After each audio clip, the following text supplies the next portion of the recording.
अस्सलाम वालेकुम दोस्तों, कीअं आहियो? उमेद आहे सभु ठीकु हूंदो। अॼु जे हिन वीडियो में तव्हांखे ॿुधाइण वारा आहियूं ज़ार ज़िंदगी ड्रामे जे बाबति में। जीअं त तव्हां ॾिठो हूंदो हर किस्त में त रईस कमाल खान ज़ार ज़िंदगी ड्रामे में केतिरियूं ई शैतानूं करे चुको आहे। हिन वक़्त ताईं ज़ार ज़िंदगी ड्रामे में शायदि हिन वक़्त ताईं 76 किस्त हली 76 एपिसोड हली रही आहे। तव्हांखे ॿुधाईंदो हलां त जीअं त अॻिते एपिसोडनि में तव्हां 77 ऐं 78 एपिसोड में तव्हां इहो ॾिसंदा त रईस कमाल खान जीअं त हिकु शैतानी सोचे रहियो आहे, जंहिंजे बारे में तव्हांखे ख़बर हूंदी त कलसूम खे मारण जो ऐं छोटू खे मारण जो प्रोग्राम सोचे रहियो आहे।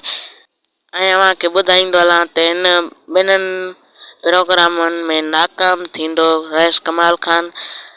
हिन वक़्तु हाणे तव्हांखे ॿुधाईंदो हलां त अहिड़ी तरह फासंदो रईस कमाल खान जिथां पंहिंजी जान छॾाए बि न सघंदो। ऐं तव्हांखे ॿुधाईंदो हलां त ज़ार ज़िंदगी ड्रामे जी एपिसोड केतिरे ताईं रिकॉर्डिंग थी चुकी आहे।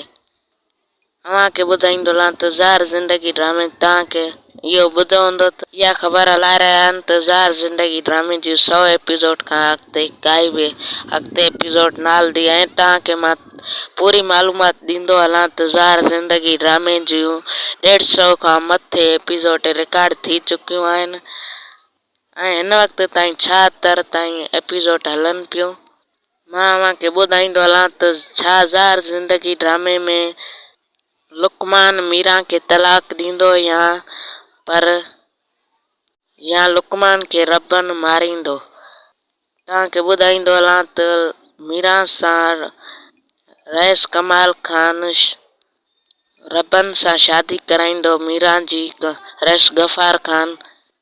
इहो तव्हांखे ॿुधाईंदो हलां त इहा ख़बर कूड़ी न आहे, पर बिल्कुलु 100% सची आहे।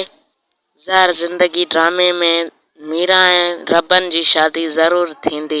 अॻिते एपिसोडनि में तव्हां ज़रूरु ॾिसंदा। वधीक जेकॾहिं असांजो वीडियो पसंदि आयो हुजे त हिकु लाइक कंदा ऐं कमेंट कंदा ऐं शेयर कंदा, तव्हां दोस्तनि जी वॾी वॾी महिरबानी थींदी।